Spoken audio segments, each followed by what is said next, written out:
नमस्कार। दिन भर की बड़ी खबरों में आपका स्वागत है। मैं हूं दामिनी। इस बुलेटिन में आज बात होगी केंद्र सरकार को लेकर ममता बनर्जी के सख्त तेवर की, संक्रमण को लेकर सोनिया गांधी द्वारा बुलाई गई बैठक की, बात करेंगे वैक्सीन पर राहुल गांधी के सवाल की और कब तक मिल सकेगी देश को चौथी वैक्सीन, जानेंगे कि असम में कब तक हो सकता है सीएम पद पर बीजेपी के अंदर फैसला। और बुलेटिन के आखिर में बात बैंकों के कर्ज में उलझी जनता की। लेकिन तमाम बड़ी खबरों से पहले एक नजर सुर्खियों पर। राज्यों में ऑक्सीजन और दवाओं के वितरण पर एक्शन में सुप्रीम कोर्ट। 12 सदस्यीय राष्ट्रीय टास्क फोर्स का किया गठन। महामारी के असम में जेलों की भीड़ पर बोला सुप्रीम कोर्ट, 7 साल से कम सजा वाले आरोपियों को छोड़ा जाए। डीसीजीआई ने डीआरडीओ की महामारी की दवा को दी इमरजेंसी इस्तेमाल की मंजूरी। पानी में घोलकर पिलाई जाएगी ये दवाई। 2 डीऑक्सी डी ग्लूकोज के इस्तेमाल को मिली मंजूरी। योगी सरकार पर अखिलेश यादव का बड़ा आरोप, कहा सरकारी तंत्र जान बचाने की बजाय इलाज की कमी से जा रही है लोगों की जान। सुर्खियों के बाद बात आज की बड़ी खबर की। भारी बहुमत के साथ पश्चिम बंगाल में सत्ता की हैट्रिक लगाने वाली ममता बनर्जी के तेवर केंद्र सरकार को लेकर नरम नहीं पड़े हैं। चुनाव के बाद अब वैक्सीनेशन के साथ साथ केंद्रीय टीम के बंगाल आने को लेकर ममता ने जमकर मोदी सरकार की खिंचाई की। आज विधानसभा में बोलते हुए ममता ने केंद्रीय मंत्रियों के बंगाल दौरे को लेकर सवाल उठाया। तो क्या कहा ममता बनर्जी ने, देखिए इस रिपोर्ट में। महामारी की दूसरी लहर के बीच पश्चिम बंगाल के मुख्यमंत्री ममता बनर्जी आज बंगाल विधानसभा में केंद्र पर जमकर बरसी। उन्होंने कहा कि केंद्र ने पिछले 6 महीने में कुछ काम नहीं किया। मंत्री पश्चिम बंगाल की सत्ता पर काबिज होने के इरादे से रोजाना बंगाल आए। ममता ने कहा कि सभी का टीकाकरण केंद्र की प्राथमिकता होना चाहिए, लेकिन वो नए संसद भवन, प्रधानमंत्री के आवास पर 50,000 करोड़ रुपए खर्च कर रही है। उन्होंने सरकार से पूछा कि बंगाल के साथ इतना भेदभाव क्यों। नई सरकार के शपथ ग्रहण के 24 घंटे के भीतर केंद्रीय टीम बंगाल भेजी जाती है। दरअसल बीजेपी जनता के जनादेश को मानने के लिए तैयार नहीं है। ममता ने कहा कि बीजेपी राज्य की स्थिति खराब करने के लिए फर्जी खबरें और फर्जी वीडियो फैला रही है। इसके साथ ही ममता ने मुफ्त टीकाकरण की भी मांग की। राज्य विधानसभा में बंगाल की सीएम ममता बनर्जी ने कहा कि केंद्र सरकार के लिए 30,000 करोड़ रुपए कुछ भी नहीं। पूरे देश पे एक वैक्सीन कार्यक्रम होना चाहिए, सभी का टीकाकरण केंद्र की प्राथमिकता होना चाहिए। साथ ही उन्होंने चुनाव आयोग को निशाने पर लेते हुए कहा कि उन्हें सुधार की आवश्यकता है। बंगाल में एक रीढ़ है और ये कभी नहीं झुकती। ममता बनर्जी ने कहा, बंगाल पर कब्जा करने के लिए सभी केंद्रीय मंत्री यहाँ उतारे गए। मुझे नहीं पता कि उन्होंने विमानों और होटलों का कितने करोड़ रुपए खर्च किए। यहाँ पानी की तरह बह रहा था पैसा।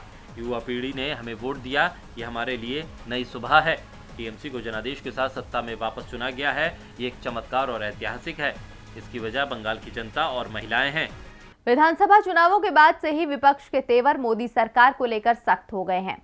ममता हो, हेमंत सोरेन हो या फिर कांग्रेस अध्यक्ष सोनिया गांधी, सभी सरकार पर महामारी को सही तरीके से नियंत्रित न कर पाने का दोषारोपण कर रहे हैं। देश के हालात लगातार खराब हो रहे हैं। ऐसे में विपक्ष सरकार की हर कोशिश का समर्थन भी कर रहा है जिससे महामारी से जीता जा सके। इसे लेकर कांग्रेस अध्यक्ष सोनिया गांधी ने कांग्रेस वर्किंग कमेटी की बैठक भी बुलाई है। तो कब होगी ये बैठक और क्या हो सकता है इसका एजेंडा, देखिए रिपोर्ट। देश में एक तरफ महामारी फैली है, वहीं दूसरी तरफ राजनीतिक बयानबाजी भी जारी है। इसी बीच कांग्रेस की अंतरिम अध्यक्ष सोनिया गांधी ने 10 मई को सुबह 11 बजे कांग्रेस वर्किंग कमेटी की बैठक बुलाई है। इस बैठक में संक्रमण को लेकर पैदा हुए हालात पर चर्चा की जाएगी। सोनिया गांधी कई बार बोल चुकी हैं कि मोदी सरकार संक्रमण को रोकने में फेल साबित हुई है। वो पीएम मोदी पर तमाम चेतावनियों को अनदेखा करने का आरोप लगा चुकी हैं। हाल ही में कांग्रेस अध्यक्ष ने पीएम मोदी को सर्वदलीय बैठक बुलाने की सलाह दी थी, लेकिन अभी तक पीएम मोदी ने इस मामले में सर्वदलीय बैठक बुलाने के कोई संकेत नहीं दिए हैं। वो राज्यों के मुख्यमंत्रियों से तो बात कर रहे हैं, लेकिन पार्टी के प्रमुखों से बातचीत नहीं कर रहे। इसे लेकर सीडब्ल्यूसी में चर्चा हो सकती है। इसके साथ ही 5 राज्यों के विधानसभा चुनावों को लेकर भी पार्टी चर्चा कर सकती है। विधानसभा चुनावों में तमिलनाडु छोड़ कांग्रेस का प्रदर्शन पिछली बार की तुलना में खराब रहा है। यही वजह है कि सीडब्ल्यूसी की बैठक में कांग्रेस पार्टी अब साल 2022 में कई राज्यों में होने वाले विधानसभा चुनावों के लिए रणनीति तैयार कर सकती है। साल 2022 की शुरुआत में यूपी में विधानसभा चुनाव भी होना है। हाल ही में यूपी पंचायत चुनाव में बीजेपी का जिस तरह से प्रदर्शन रहा है, उससे विपक्षियों को 2022 में उम्मीद की किरण नजर आने लगी है। हालांकि यूपी पंचायत चुनाव में कांग्रेस का प्रदर्शन भी राहत देने वाला रहा है, जिसके बाद पार्टी के कार्यकर्ताओं में उत्साह देखा जा रहा है और अब पार्टी ने 2022 के लिए अभी से जमीन तैयार करने की रणनीति बनानी शुरू कर दी है।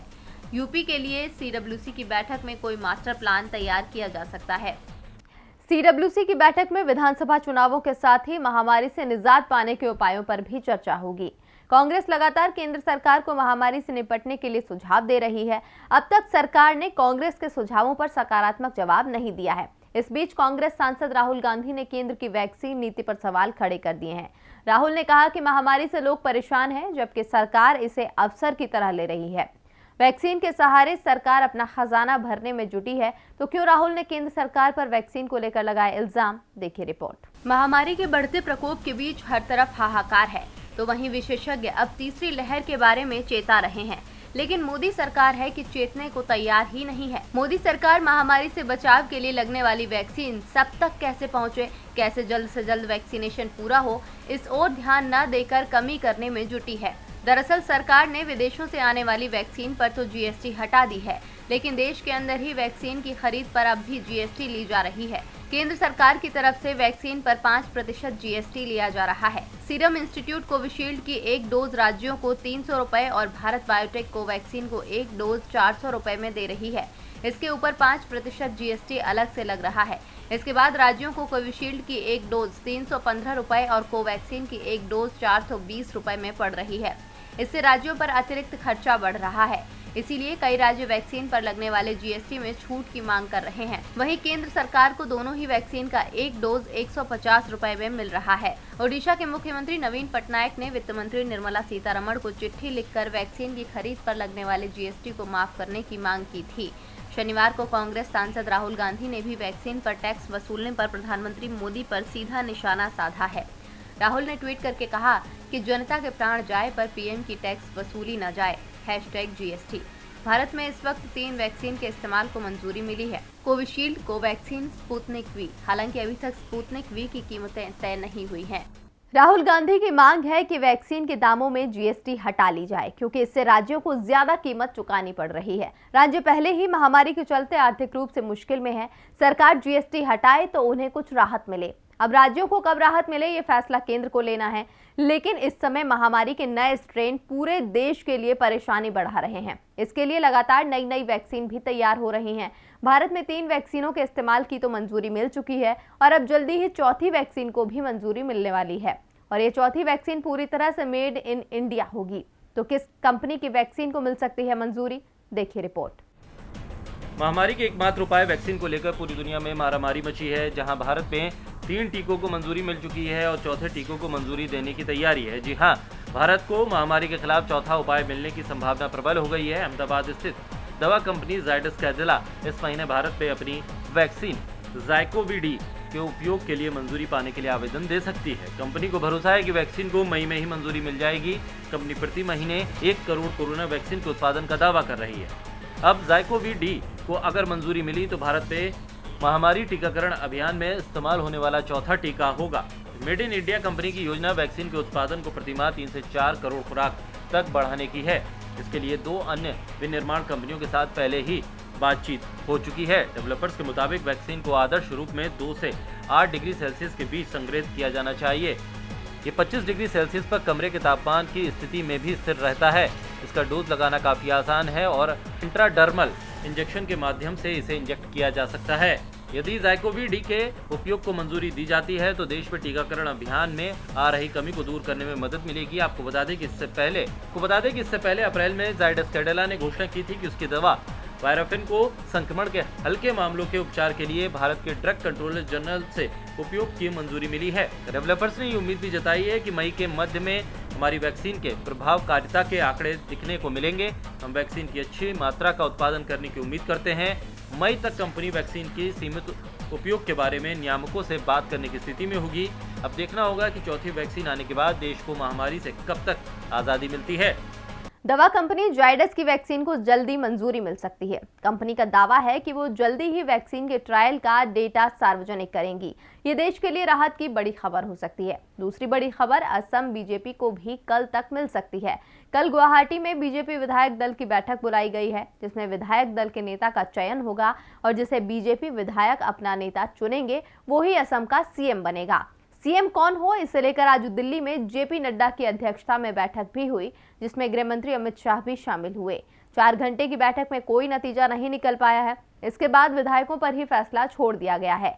ऐसे में असम में सीएम कौन बनेगा, सर्बानंद या हिमंता, ये कल ही साफ हो जाएगा। तो दिन भर असम को लेकर बीजेपी में क्या रही हलचल, देखिए रिपोर्ट। असम में कौन बनेगा मुख्यमंत्री, किसके हाथ आएगी सत्ता की कमान, क्या कांग्रेस के बागी बनेंगे सीएम या एक बार फिर सर्बानंद सोनोवाल को पार्टी बनाएगी सुल्तान। ये सवाल तब से सत्ता के गलियारों में उठ रहे हैं जब से असम विधानसभा चुनाव के नतीजे घोषित हुए हैं, लेकिन इनका जवाब अब तक नहीं मिल पाया है, जिसे लेकर पार्टी में मंथन का दौर चल रहा है। आज हाईकमान ने दोनों ही दिग्गजों को दिल्ली बुलाया है। दरअसल मुख्यमंत्री के नाम पर फिर से दिल्ली में जद्दोजहद हो रही है। कहा जा रहा है कि आला कमान को मौजूदा मुख्यमंत्री सर्बानंद सोनोवाल और पार्टी के एक और दिग्गज नेता हिमंता बिस्वा शर्मा में से किसी एक नाम पर मुहर लगानी है। दरअसल हाईकमान सीएम के चेहरे को लेकर इसीलिए पसोपेश में है क्योंकि एक तरफ पार्टी के नेता सर्बानंद सोनोवाल को सीएम बनाने की मांग कर रहे हैं, तो कुछ नेताओं ने हिमंता बिस्वा शर्मा के नाम पर सहमति जताई है। पार्टी के कई दिग्गजों का मानना है कि शर्मा के नेतृत्व में पार्टी का भविष्य सुनहरा बनेगा। वो 2016 में कांग्रेस का हाथ छोड़कर बीजेपी में आए थे। उस वक्त भी उन्हें मुख्यमंत्री पद के दावेदार के तौर पर देखा जा रहा था, लेकिन 2016 में जीत का परचम लहराने के बाद बीजेपी ने सोनोवाल को मुख्यमंत्री बनाया था। लेकिन अब स्थितियां काफी बदली हैं। शर्मा ने असम ही नहीं समूचे पूर्वोत्तर में अपनी रणनीति से बीजेपी को कई राज्यों में अहम सफलताएं भी दिलवाई हैं। ऐसे में इस बार मुख्यमंत्री का ताज किसके सर बंधेगा, ये देखने वाली बात होगी। बीजेपी के लिए चिंता की बात यह है कि असम में किसे सीएम पद के लिए चुने। चिंता इसीलिए है क्योंकि असम बीजेपी में 2 गुट हैं। एक गुट के नेता को चुना तो दूसरा बगावत कर सकता है, जिसका नुकसान पार्टी को हो सकता है। गुटबाजी का नुकसान केरल में बीजेपी देख चुकी है। केरल में मिली हार के बाद एक दूसरे को जिम्मेदार ठहराने की कोशिशें भी शुरू हो गई हैं।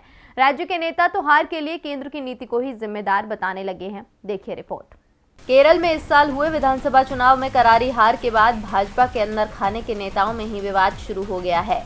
आमतौर पर किसी राज्य में हार के लिए पार्टी की राज्य इकाई को जिम्मेदार माना जाता है, लेकिन इस बार केरल में पार्टी के खराब प्रदर्शन के लिए केंद्रीय नेतृत्व को लेकर भी सवाल उठाए जा रहे हैं। आपको बता दें कि केरल विधानसभा चुनाव में इस बार फिर सीपीएम सबसे बड़ी पार्टी बनकर उभरी। जहां सीपीएम के नेतृत्व वाले लेफ्ट डेमोक्रेटिक फ्रंट ने बड़ी जीत हासिल की, वहीं इस बार भाजपा को एक भी सीट नहीं मिली। पिछली केरल विधानसभा में बीजेपी ने 1 सीट जीती थी दक्षिणी केरल से, लेकिन इस बार वो सीट पार्टी ने गंवा दी।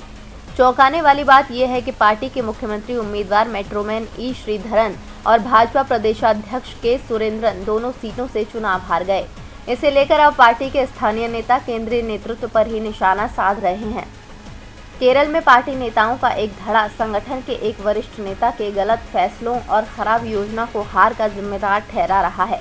बताया गया है कि इस वरिष्ठ नेता का केरल इकाई के अध्यक्ष और केंद्रीय मंत्री पर गहरा प्रभाव है।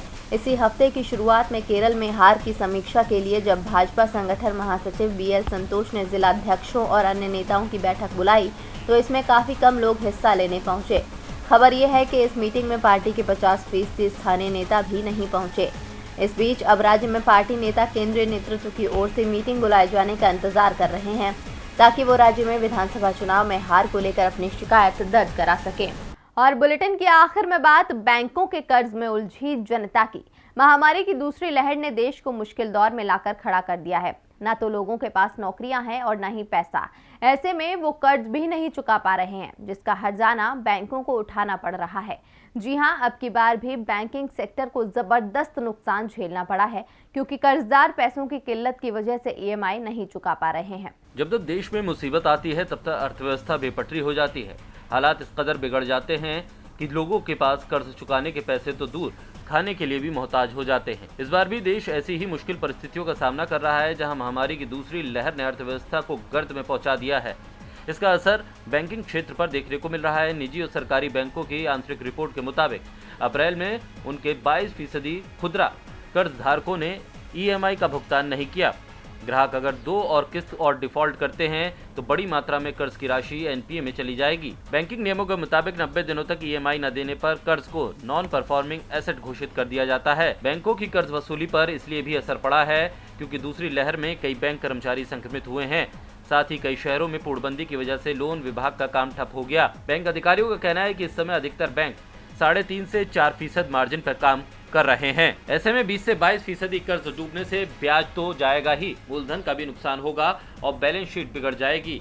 रिजर्व बैंक ने पिछले दिनों जारी रिपोर्ट में कहा था कि सितंबर 2021 तक बैंकों का एनपीए 13% को पार कर सकता है, जबकि कुछ रिपोर्ट्स में इसके 18% पहुंचने का अनुमान है। इन आंकड़ों से साफ है कि एक बार फिर बैंकिंग सेक्टर को महामारी की वजह से गहरा धक्का लगा है। और दिन भर की बड़ी खबरों में मेरे साथ इतना ही। देखते रहिए डीबी लाइव। नमस्कार।